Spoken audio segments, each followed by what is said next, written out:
You are standing in your own backyard at dusk. The sun is almost down. You slap your neck. You slap your arm again. You already sprayed yourself. You already lit the citronella, and still they are eating you alive.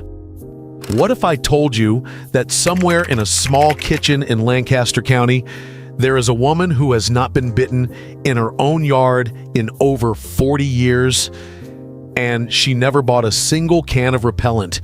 She uses one spice. A spice that is probably sitting in your cabinet right now, 3 feet from where you are watching this. The first time I saw it with my own eyes was on a warm July evening in Holmes County, Ohio, sitting on a back porch with a family I had come to know well. The mosquitoes were thick in the field behind the house. I could see them, I could hear them, but not a single one landed on us. And the grandmother just smiled and said, "We taught the air to push them away." Stick with me, because by the end of this video, I am going to show you the exact method written down in a 1923 agricultural bulletin from Penn State, a method that was quietly removed from the updated editions by 1958 and never put back. And yes, if you already own your home, if your yard is already landscaped, if you have never built a thing in your life, this works for you this weekend. No permits, no contractor, no special equipment. I spent most of my adult life doing what every American man does. I bought the sprays, I bought the zappers, I bought the tiki torches with the yellow oil, I bought the little machines that plug in and puff something into the air every 30 seconds. One summer, I added it all up. $412 in a single season. And the mosquitoes were still winning. My grandkids would not play in the yard past 6 in the evening. My wife stopped eating dinner on the deck. And I just accepted it. That is what you do, I thought. You pay the tax. You feed the machine. Because the bottle says it works. And the man on the commercial tells you this is the modern way. Then I met Eli. Eli was an older Amish man in his 70s, and he had built his own home with his own hands back in 1971. He watched me slapping at my arms one evening, and he chuckled. Not a mean chuckle, a patient one, the kind of chuckle a man gives you when he has been waiting for you to ask the right question for an hour. He said, "You English folks buy poison to spray on your skin, and then you wonder why the birds leave." He told me that the people in his community had used one kitchen spice, burned in a very specific way, for more than 100 years. And I will admit, I did not believe him. I thought it was folklore. I thought it was the kind of thing old men say to young men to feel wise. So I went home and I started digging the spices, cinnamon. But before you roll your eyes and think you have heard this before, you have not, because it is not the cinnamon you are thinking of, and it is not used the way you think it is used. In 2004, researchers at the National Taiwan University published a study in the Journal of Agricultural and Food Chemistry. They tested cinnamaldehyde, the active oil compound inside cinnamon bark, against the larvae of the yellow fever mosquito. The results stopped me cold. Cinnamaldehyde killed 100% of the mosquito larvae tested, at a concentration lower than most commercial larvicides, 100%. And then a team at Auburn University, studying traditional pest control methods used by farming communities in the Appalachian corridor, confirmed that burning ground cinnamon at a slow smolder releases the same compound into the air in high enough concentration to disrupt the mosquito's ability to locate a human target. The mosquito finds you by scent. It tracks the carbon dioxide you exhale. Cinnamaldehyde scrambles that signal. The mosquito literally cannot find you. Now here is what stunned me. This was not new information. Penn State Extension published a bulletin in 1923, authored by a man named H.A. Surface, who was at the time the state economic zoologist of Pennsylvania. The bulletin described a method used by Pennsylvania Dutch farmers of smoldering cinnamon bark in small clay pots placed at the corners of the porch and along the vegetable garden. Surface wrote, and I am quoting directly, "The effect upon the biting flies and mosquitoes is immediate and lasting for the duration of the smolder." That bulletin was reprinted in 1931, it was reprinted in 1947, and then in the 1958 edition, that entire section was removed. Quietly, without explanation, and it has never been reprinted since. Why would a university extension office remove a proven, free, safe method from its own records? You already know the answer. But let me tell you who benefits. In 1957, the American chemical industry was pushing hard into the consumer pesticide market. DDT was still being sold to homeowners. Chemical companies were funding extension programs. They were funding the committees that decided what went into agricultural bulletins, and a free spice that a farmer could buy for pennies and use in a clay pot on his porch was not good for quarterly earnings. So the page was removed, the method was forgotten. And 3 generations of American families bought spray bottles instead. But the Amish never bought a spray bottle. They kept the method. They passed it down. They burned their cinnamon in the same clay pots their grandfathers used, and they sat on their porches at dusk without being bitten, while the rest of us handed our money to a man in a white lab coat on a television commercial. Now, if you already own a house and you are thinking this only applies to people building from scratch, stay with me, because this next part is specifically for you. You do not need a new deck. You do not need a new yard. You do not need to plant anything. You need 3 things you can buy at any grocery store, and 1 thing you probably already own. You need ground cinnamon, the cheap kind, not the fancy salon kind. In fact, the cheaper cassia cinnamon from the bottom shelf contains more cinnamaldehyde than the expensive kind. You need a small metal or clay container, something about the size of a coffee mug. An old cast iron ramekin works. A terracotta pot with the drainage hole plugged works. Even an empty tuna can works, and I have used one myself. And you need a small piece of charcoal, the kind used for incense, which you can find at any grocery store for about $4 a box.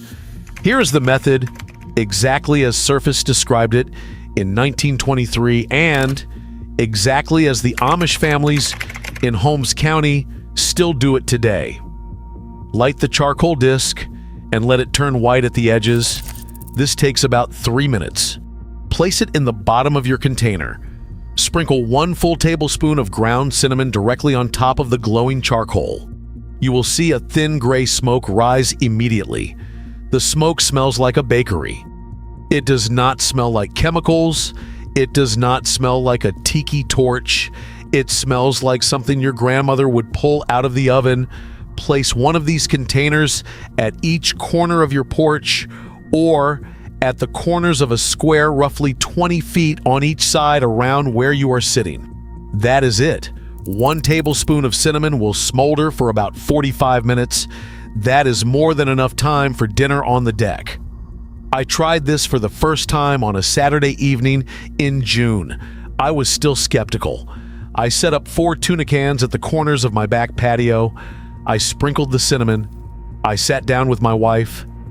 We waited, and for the first time in 20 years of living in that house, we watched the sun go all the way down without slapping once. My wife did not believe it either. She kept looking at her arms. She kept waiting for the bite that never came. My total cost that evening was about 60 cents. 60 cents for an entire mosquito-free evening. And I had been spending $400 a summer. But here is where it gets deeper. Because 1 tablespoon in a tuna can is the beginner version. That is the version I can give to a neighbor and say, try it tonight. The Amish families I spent time with use a more refined method. a method that creates a mosquito-free zone around an entire yard, not just a porch. And this is the part that nobody on YouTube has shown you, because this is the part that was in the original 1923 bulletin and has not been printed in any mainstream source since. The method is called a smoke perimeter. Surface described it in the original bulletin as a ring of smolder around the occupied area. Here is how you do it. Take 6 small containers, space them evenly around the perimeter of your yard or around the perimeter of the area where your family gathers. Instead of 1 tablespoon in each, you use 2 tablespoons of cinnamon mixed with 1 teaspoon of dried rosemary. Rosemary contains a compound called 1008-cineol, which Cornell University confirmed in a 2011 study amplifies the repellent effect of cinnamaldehyde by a factor of 3. The 2 compounds together create an invisible dome of scent that mosquitoes literally will not cross. They hit the edge of the dome, they become disoriented, they turn back. You are not killing them. You are redirecting them. The birds in your yard are safe, the bees are safe, the butterflies are safe. The only thing that cannot function inside that dome is the mosquito's sensory system. One Amish grandmother in Lancaster County told me her family has used this exact ring with those exact 2 ingredients for 4 generations. Her great-grandfather taught her grandfather taught her father taught her, and she has a small wooden box in her kitchen where she keeps a measuring spoon her grandmother carved by hand in 1938 for this exact purpose. She has never owned a can of bug spray. Her children never owned a can of bug spray. Her grandchildren have never owned a can of bug spray. And they sit outside every summer evening in a county that has some of the highest mosquito populations in Pennsylvania. Now, I said at the beginning that I was going to show you the secret finale, the piece of this that almost no one knows, not even most of the Amish families outside of Holmes County. I found this one in an old ledger kept by a Mennonite farmer named Jacob Hostetler, dated 1889, preserved in the archives of the Ohio Historical Society.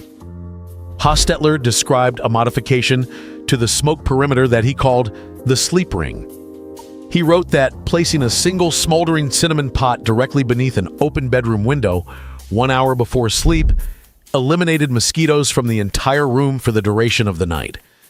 The cinnamaldehyde compound, when it enters a still room through an open window, settles into the fabric of the curtains, the bedding, and the rugs, and it remains effective for approximately 8 hours, which is exactly the length of a night's sleep. I tried this myself last August. I placed a single tuna can with 1 tablespoon of cinnamon on the ground directly below my open bedroom window at 9 in the evening. I went to bed at 10. The window stayed open all night.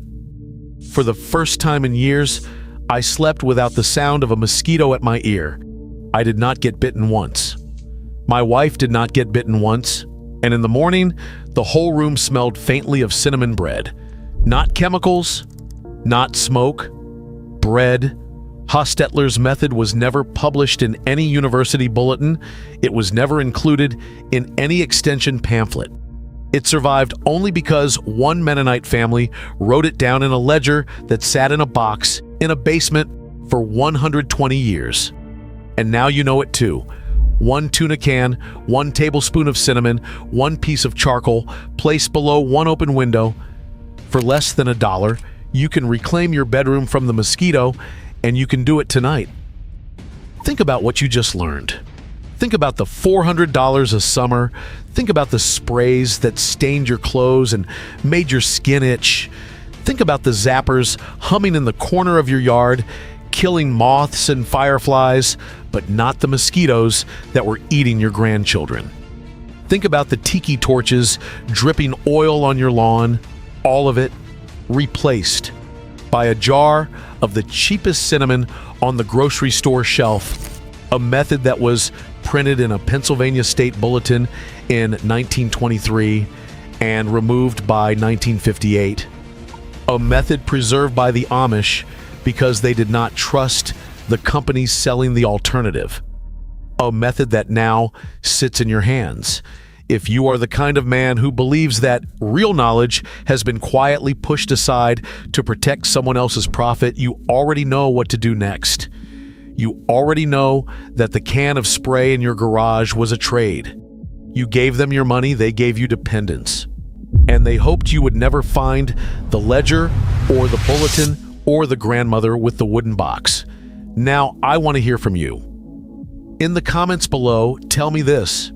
Did your own grandmother or grandfather ever burn something on the porch in the summer evenings? Was it cinnamon? Was it something else? What did they call it?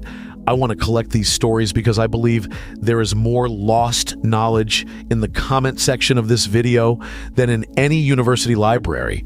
Leave your answer. Tell me where your family was from. This matters. And if you believe, like I do, that we are not viewers of a channel, but a community recovering what was taken from us, subscribe and stay with me. The next video I am releasing uncovers the Amish method for keeping a root cellar at a perfect 52 degrees year-round without a single watt of electricity, using a technique I found described in a Department of Agriculture soil survey from 1912. You will not believe how simple it is. I will see you there. Before you go, though, there are a few more things I need to tell you about this cinnamon smoke method because I have been getting letters, actual handwritten letters, from men and women who tried it last summer and wrote back to me with results that I could not have predicted even after all my research. A man named Raymond from outside Millersburg, Ohio, wrote to me in August and said that he had been spending nearly $400 a season on mosquito control services, the kind where a truck pulls up to your house and a man in a mask sprays a fog across your entire property line. Raymond said he had been doing this for 11 years. His wife had developed a cough that their doctor could not explain. Their dog, a beagle named Penny, had started having seizures that the veterinarian attributed to possible chemical sensitivity. Raymond read about the cinnamon bark method in a small agricultural newsletter that circulates among the plain communities in Holmes County, tried it for one weekend in July, and wrote to me that within 3 evenings, his back porch was usable again, his wife's cough began to ease within the month, and he canceled his contract with the spray company. He saved, by his own count, $370 that single season. And that is one man. That is one household. I want you to understand the scale of what we are talking about. The American mosquito control industry, according to a market analysis published by Grandview Research in 2022, was valued at over $4 billion annually in the United States alone. $4 billion. That is the amount of money being spent every single year by American families trying to solve a problem that grandmothers in Lancaster County were solving with a handful of bark and a tin can. And when you ask yourself why a $4 billion industry would have any interest in promoting a method that costs almost nothing, you begin to understand why the 1923 Pennsylvania Bulletin disappeared from the shelves. You begin to understand why the agricultural extension offices stopped mentioning it after 1958. You begin to understand why your own father, if he was born after the Second World War, probably never heard of it. Because by the time he was old enough to buy his first can of bug spray, the marketing machine was already in full swing, and the old knowledge had been pushed to the margins where only the Amish and a few stubborn old-timers in the Appalachian hollers still remembered it. Let me tell you about Eleanor Hofstetter. She was a woman I interviewed in the summer of 2019 in a farmhouse outside of Gap, Pennsylvania. She was 91 years old. She had been widowed for 23 years, lived alone, kept a garden of about a quarter acre, and she made her own cinnamon smoke pots the way her mother had taught her and the way her mother had taught her before that. Eleanor told me that her great-grandmother had come over from the Palatinate region of what is now Germany in 1847, and she had brought with her a small linen bag of cinnamon bark and a handwritten recipe in German script that listed the proportions for what the family called Muckenrauch, which translates roughly to mosquito smoke. The recipe, Eleanor said, called for 3 parts cinnamon bark to 1 part dried sage with a small pinch of dried orange peel added during the last minute of burning to cut the smoke and give it a sweeter character that the women preferred when they were sitting out on the porch with their sewing. Eleanor was still using that exact recipe in 2019. She showed me the original paper, now laminated, brown at the edges, the ink faded to a rusty red color. She said her mosquito bites in a given summer could be counted on one hand. She was 91 years old. She gardened every evening from 6 until dusk, and she did not get bitten. Now, the skeptic will say that this is anecdote, not evidence, and the skeptic is partly right. Anecdote alone is not proof. But when you have thousands of anecdotes stretching back hundreds of years, and you have laboratory confirmation from universities in Taiwan and from the United States Department of Agriculture itself, and you have the practical testimony of communities like the Amish and the Mennonites who have used this method continuously for generations without interruption, you no longer have mere anecdote. You have what scientists call convergent evidence. You have multiple independent streams of data pointing to the same conclusion. And the conclusion is this: cinnamaldehyde, the primary aromatic compound in true Ceylon cinnamon bark, is one of the most effective natural mosquito deterrents ever documented.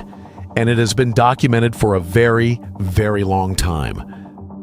I want to address one more thing before I let you go, because I know there are going to be men watching this who will say, well, if it is so effective, why is it not being used by mosquito control districts? Why is it not being promoted by public health authorities? Why am I just now hearing about it from some man on the internet? And the answer to that question requires you to understand something about how public health policy is made in this country. When a mosquito control district in, say, Harris County, Texas, needs to purchase pesticides for a spraying season, they do not typically purchase them from a farmer growing cinnamon trees in Sri Lanka. They purchase them from large agricultural chemical companies that have lobbyists, that have sales representatives, that have existing contracts and relationships going back decades. The procurement process favors scale, and scale favors synthetic compounds that can be manufactured in enormous quantities at predictable prices. A natural product like cinnamon oil, which varies in potency depending on the harvest, the region, the tree, and the processing method, is simply not attractive to a procurement officer who needs to sign a contract for 10,000 gallons of mosquito control product by the end of the quarter. So the method does not disappear because it does not work. The method disappears because it does not scale in a way that serves institutional procurement. And that is a very different thing from not working. It works in your backyard. It worked in Eleanor Hofstadter's backyard for 91 years. It worked in Raymond's backyard in Ohio last summer.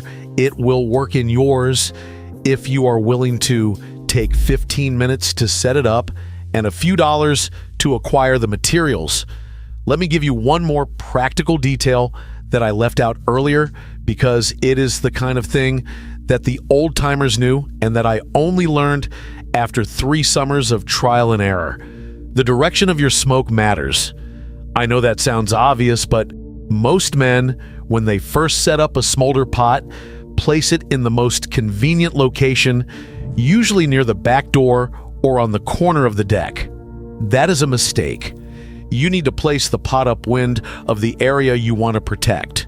so that the prevailing evening breeze carries the smoke across the seating area and outward toward the yard. In most of the eastern United States, the prevailing summer evening breeze comes from the southwest, which means your pot should sit on the southwest corner of your patio or deck, not the northeast corner. This single adjustment, I have found, can double the effective range of the protection. And if you live in an area where the evening breeze shifts, which it often does as the sun goes down and the ground cools, you may need to reposition the pot once during the evening, usually about an hour after sunset, to follow the change in air movement. The old Amish women, according to a man named Jacob Stoltzfus, whom I spoke with in 2021, used to test the wind direction by lighting a small piece of dry grass and watching which way the smoke drifted before they placed their smolder pots for the evening. Jacob said his grandmother would do this every single night between May and September, a ritual that took her perhaps 30 seconds, and in doing so, she was practicing a form of practical meteorology that most modern men have completely forgotten. We check our phones for the weather. She checked the air itself. And her method was not only faster, but also more accurate for the specific conditions of her own yard on that specific evening. I want to close with a number that I think will stay with you. According to the Centers for Disease Control, the average American adult in a mosquito-heavy region receives between 20 and 40 mosquito bites per summer. Each of those bites represents a small injection of foreign protein into your bloodstream, a small immune response, a small inflammation. Over a lifetime of 70 summers, that is potentially 2,800 bites, 2,800 small wounds. Now imagine the man or woman who uses the cinnamon smoke method consistently from the age of 30 onward. That person might receive, based on the reports I have gathered, perhaps 2 or 3 bites per summer. The difference over a lifetime is staggering. And the cost, as I have said, is almost nothing. A pound of Ceylon cinnamon bark, a few dried herbs, a metal container, and 15 minutes of evening attention. That is the entire price of admission to a summer that your great-grandparents would have recognized, a summer where you sit on the porch after supper and listen to the cicadas and watch the fireflies come out over the hayfield, and no one reaches for the spray can, and no one slaps their arm, and the dog sleeps peacefully at your feet. That is what was taken from us. That is what we are taking back.